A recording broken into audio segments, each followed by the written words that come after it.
Hi there, everybody. Welcome back to 3 News Now. It's Friday, February 19th. I'm Stephanie Haney, and I've got your top stories from WKYC.com and our WKYC app. Thanks for choosing to be here with me on this Friday and get filled in on what you need to know here in Northeast Ohio.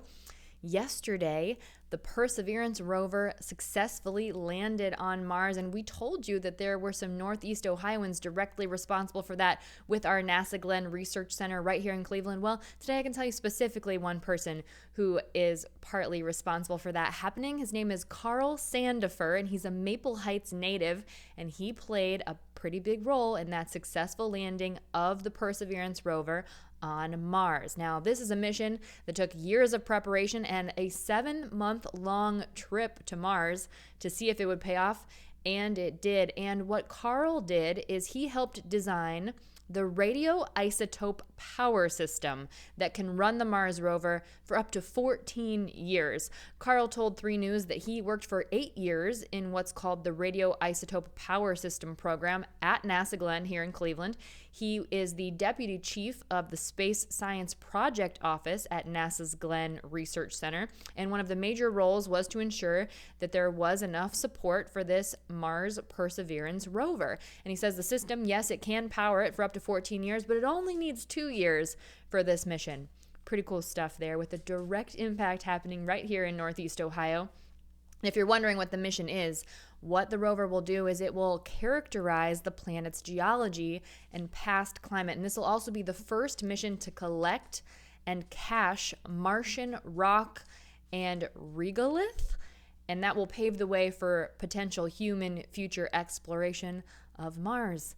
Pretty cool stuff happening there. Now, if you're on social media today and you're seeing a lot about group chats and you're kind of looking sideways at your own group chat today, that might be because we are hearing some news about what was happening in the Cruz family's group chat. Now, if you've been paying attention, U.S. Senator for Texas Ted Cruz took a lot of flack because he went to Cancun on Wednesday when much of Texas is without power, a lot of pipes bursting, that kind of thing. He went to Cancun and then he ended up coming back quickly, but he blamed it on his daughters. He said his daughters wanted to go and he was trying to be a dad and basically kind of escort them down to Cancun and then came back. But what we're learning now, based on group text messages that were sent by his wife Heidi Cruz, is that doesn't really seem to be the picture of what actually was the situation.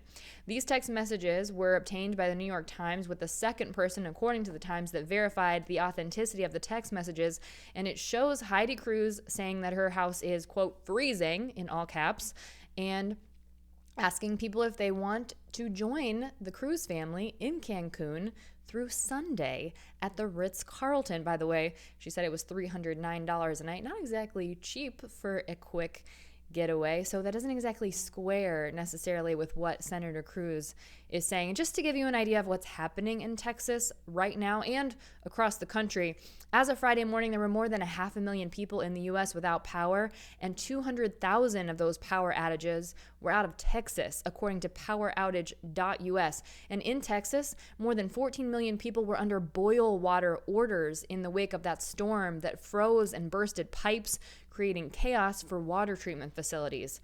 Also, at least 46 people from 10 different states have died because of weather-related fatalities since Thursday, the majority of those happening in Texas. So not a great look for the senator to be vacationing. He is back in Texas now, but not exactly clear if that was his initial plan like he seemed to have suggested. Here in Ohio, there's a Southwest Ohio couple that's been charged in the Capitol riot, which is also something that Senator Cruz has been criticized for stoking on January 6th in Washington, D.C. So it's Sandra Parker and Benny Parker. Sandra is 60, Benny is 70, and they're of Morrow, Ohio in Warren County, and now they're facing federal charges. They're accused of entering the Capitol to, quote, obstruct the congressional proceeding during that day. An investigator said in the court documents that the Parkers conspired with others in advance to forcibly enter the Capitol. There are text messages included in the court documents between Benny Parker and a person named Jessica Watkins of Woodstock, Ohio, who's also charged in the riot. And their text messages show a plan to meet in Washington, D.C., according to federal prosecutors. Also, according to these documents, Benny texted Watkins about what needs to be done to become a member of the Oath Keepers. Now, that's a group that believes in a, quote, shadow conspiracy to strip Americans of their rights. And according to those text conversations reported in the court documents, Watkins told Benny, weapons are okay. So they are now facing those federal charges. Now let's take a look at the latest COVID-19 numbers across the globe, across the U.S., and here in Ohio. We'll start with the world numbers. These come from Johns Hopkins University. Across the globe, there have now been a total of 110,536,271 reported COVID cases and a total of 2,447,058 reported deaths. Here in the U.S., we have 4% of the global population, but we lead the cases and we lead the deaths by a wide margin. We have 25.3% of the cases and 20.2% of the global deaths. The numbers here in the U.S. are 27,929,284 reported cases and almost 500,000 now, a total of 494,151 reported COVID deaths. Here in Ohio, this data coming from the Ohio Department of Health, we've seen 2,306 new reported COVID cases in the last 24 hours. That number is up. The number of deaths is down, although 82 Ohioans newly reported to have unfortunately lost their lives related to COVID-19. Taking a look at the percentage of cases that are coming back positive with testing being done, on Wednesday, about 4.3% of about 32,000 tests came back positive, and the 7-day average is now at 5%, which is right at that threshold recommended by the World Health Organization. In the last 24 hours, we've seen 152 new hospitalizations related to COVID in Ohio. That number is down. The total number of people hospitalized right now is 1,493 being treated for COVID. That number is also down and continues to trend down, which is something that we are very happy to report to you. And of those people, 395 are currently being treated in the ICU. That number also down. And in the last 24 hours, we've seen 12 new ICU admissions. Across the state of Ohio, 30% of our hospital beds are open for people that need treatment, so that's about 8,300 hospital beds.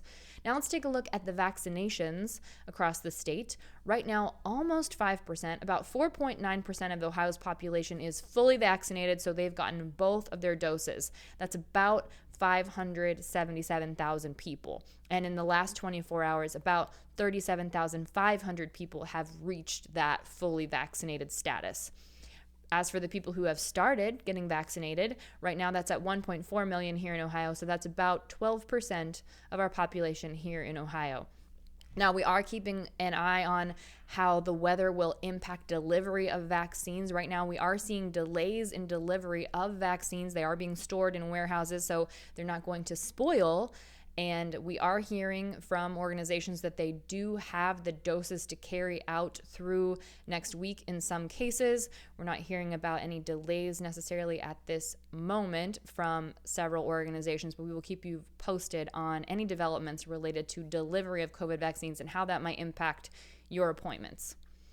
Here in Northeast Ohio, Sherwin-Williams has now revealed site plans for its new global headquarters in Cleveland and its research and development center in Brecksville. This, of course, will be a refinement period as this goes forward. This is about a year after they announced their intention to construct those sites in those places. It's going to include buildings, parking, green spaces, and those kinds of things. So Sherwin-Williams says it expects to submit design plans to each city during the second half of 2021 and is hoping to break ground no later than the fourth quarter of this year. So that would put us into October. So that's when they're hoping to do that. And then overall, the transition to the new facilities is expected to be complete by the end of 2024.